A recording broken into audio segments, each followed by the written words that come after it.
क्या था? नयन माथुर। सिस्टर का नाम क्या था? रेशा माथुर। इन लोगों ने हमको सुबह कॉल किया था और इन्होंने इनके घर का ये पालतू कह सकते हैं या स्ट्रीट डॉग था, तो इन्होंने बिल्कुल अपने पालतू कुत्ते की तरह तो नज़दीक पालतू कुत्ते की तरह पाला, या यूँ कह सकते हैं घर के मेंबर की तरह इन्होंने पाला है। मैं इनकी करुणा देख करके वाकई अभिभूत हूँ कि इन लोगों ने इतना सोचा। जनरली हमको फ़ोन कर देते हैं पर वापस ढंग से फ़ोन भी नहीं उठाते, पर इन्होंने हमारा वेट किया, बाकायदा 500 रुपये दिए, हमने इनको मना किया उसके बावजूद दिए, और उन्होंने बोला चाहे पेड़ पौधे लगा दो या किसी दूसरी जगह अगर अपन कोई जानवर अगर दफनाते हैं करते हैं तो उस समय ये काम आएगा। तो थोड़ी मेरी सांस खुली है क्योंकि मैंने खड्डा खोदा और उस पर बोला तो ढंग से नहीं बोल पा रहा हूँ, उसके बावजूद भी बताता हूँ कि नाम वापस नयन माथुर। तो नयन माथुर को मैं ख़ास तौर से इनके और इनके परिवार को धन्यवाद देना चाहता हूँ कि आप लोगों ने इतना अच्छी तरह से हमारे साथ ट्रीट किया। कम से कम 2-3 किलोमीटर ऑटो में डाल करके ये हम डोगी लाए हैं, और यहाँ बहुत ही इत्मीनान से इन्होंने खड्डे खुदवाने में भी मदद की है, नमक वगैरह की व्यवस्था की है, बाकायदा फूल माला इस पर डाली है, और उन्होंने अपने बच्चे की तरह इनको बाकायदा इसका अंतिम संस्कार किया है। हम ये चाहते हैं कि भाई इस तरह की करुणा और दया हर एक में होनी चाहिए। मैं जाति से ब्राह्मण हूँ, कई लोग मेरे को कहते हैं कि साहब ये काम क्यों करते हो, ब्राह्मण का काम थोड़ी है। तो उनको लिए मैं कहना चाहता हूँ ब्राह्मण पुराने टाइम में केवल पूजा पाठ करते थे, टीपना वगैरह देखते थे और भिक्षा मांग करके अपना काम चलाते थे। आज की तारीख में मेरे 5 सगे भाई है, जो 4 सगे भाई है, मैं हम अच्छा खासा बिजनेस कर रहे हैं, यानी हम ब्राह्मण वाला काम तो नहीं कर रहे हैं, उनका भी बहुत अच्छा बिजनेस है भाइयों का। पर जब वो ब्राह्मणों वाला काम छोड़ करके बिजनेस कर सकते हैं तो मैं ब्राह्मण वाला काम छोड़ करके ये क्यों नहीं कर सकता।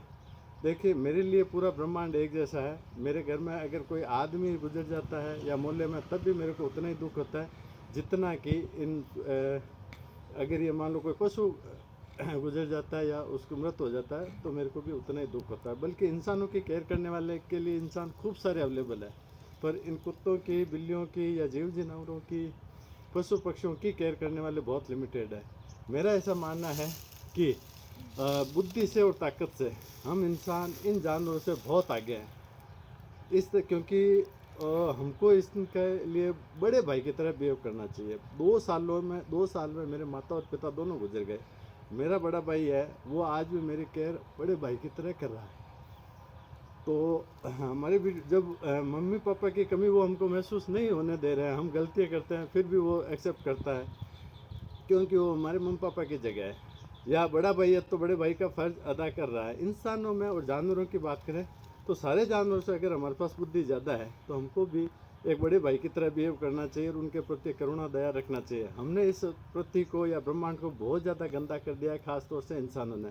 थोड़ा इंसान होने का फ़र्ज़ अदा कीजिए, और जो भी गंदगी आपको जिस तरह की भी दिखाई दे रही है उसको कम कीजिए। अब कुछ लोग कहते हैं तुम्हारे से इतने से प्रयास से क्या कुछ हो जाएगा। उनको लिए मैं बार बार एक कहानी सुनाता हूँ कि एक जगह आग लगी हुई थी और एक चिड़िया चोंच में भर के पानी ला रहे थे। कौवा बैठ करके हंस रहा था, तेरे से इतने से पानी से क्या फ़र्क पड़ेगा।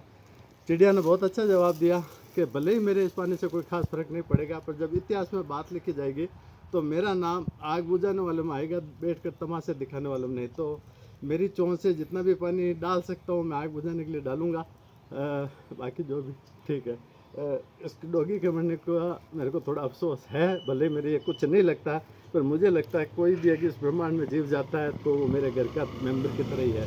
तो थैंक यू वेरी मच। खास तौर से नयन माथुर को, उनके सिस्टर को, उनके परिवार वालों को दिल से धन्यवाद देता हूँ कि आगे भी हमारे पास इस तरह से कोई कॉल आए तो इतनी ही जिम्मेदारी से हमारे साथ बिहेव करें। Thank you very much.